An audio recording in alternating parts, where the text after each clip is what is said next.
आज हम पढ़ेंगे सिंप्लीफिकेशन।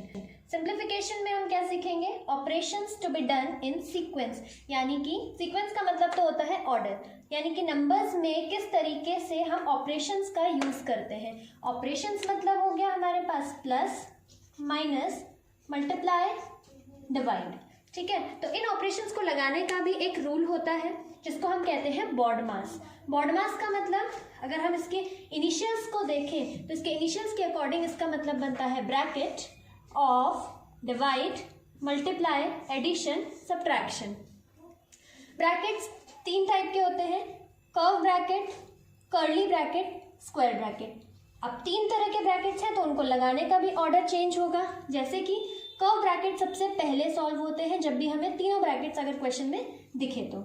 सेकेंड नंबर पे सॉल्व होते हैं कर्ली ब्रैकेट और थर्ड नंबर पे हम सॉल्व करते हैं हमारे स्क्वायर ब्रैकेट्स। उसके बाद आता है ऑफ। ऑफ का मतलब होता तो मल्टीप्लाई है लेकिन ये हमेशा डिवीजन से पहले सॉल्व होता है, ऑर्डर में डिवीजन से पहले आता है। नेक्स्ट डिवीजन, डिवाइड हम सबको पता है, एम मल्टीप्लिकेशन, मल्टीप्लाई करते हैं, प्रोडक्ट निकालते हैं नंबर्स का, एडिशन सम निकालते हैं, ऐड करते हैं उसको, और सब्ट्रैक्शन नंबर्स को माइनस किया जाता है।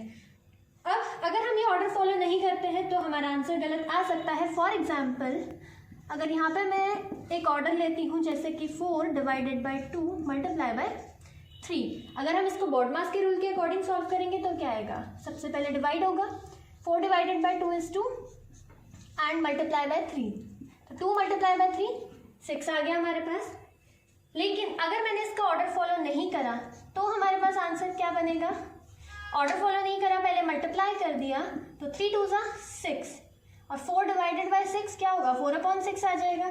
अगर इसको 2 के टेबल से काटें तो 2 2 4 और 2 3 6, लोएस्ट फॉर्म में रिड्यूस करने पे ये 2/3 आ रहा है, जो कि आंसर ऑर्डर के हिसाब से सही नहीं माना जाएगा।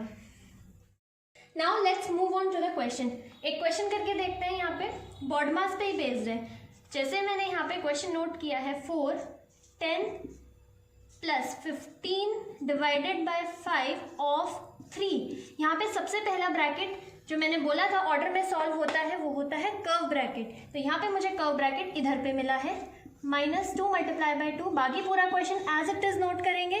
सबसे पहले हम ये कर्व ब्रैकेट ही सॉल्व करेंगे और कर्व ब्रैकेट में भी मुझे दो चीज़ें दिख रही हैं, एक डिवाइड और एक ऑफ। तो यहाँ पे हमने बॉड मास के रूल में देखा था कि डिवाइड से पहले भी ऑफ सॉल्व होता है, तो 15 डिवाइडेड बाय 5 ऑफ यानी कि मल्टीप्लाई, लेकिन डिवीजन से पहले लगता है, ऑर्डर पहला है उसका। 15 divided by 5 multiply by 3, 5 multiply by 3 is 15। 15 divided by 5 1 आ जाएगा। यहाँ पे ब्लैंक नहीं छोड़ना है, यहाँ पे पूरी टर्म्स एज इट इज ही आएंगी। यहाँ पे मुझे कर्व ब्रैकेट की वैल्यू मिल चुकी है जो कि 1 आई है। बाकी पूरी टर्म्स एज इट इज हम नोट करेंगे। यहाँ पे 10 प्लस कर्व ब्रैकेट की जगह पे मुझे मिली है value 1 minus 2 multiply by 2 bracket close, 4 in bracket. इस ब्रैकेट के अंदर हम मुझे तीन ऑर्डर दिख रहे हैं, एक प्लस, एक माइनस और एक मल्टीप्लाई। तो अगर यहाँ पे बॉड मास का रूल देखें तो सब में से पहले सॉल्व होता है मल्टीप्लिकेशन यानी कि मल्टीप्लाई। तो 10 plus 1 as it is, 2 multiply by 2 is 4 bracket close,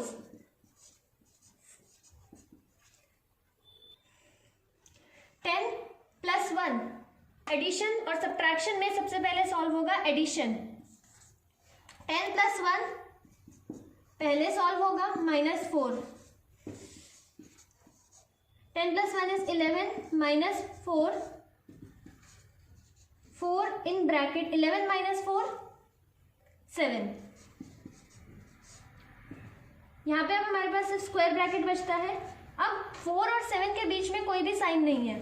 अगर दो नंबर्स के बीच में कोई साइन नहीं होता है तो हम वहाँ पे मल्टीप्लिकेशन यूज करते हैं। 7 4 28।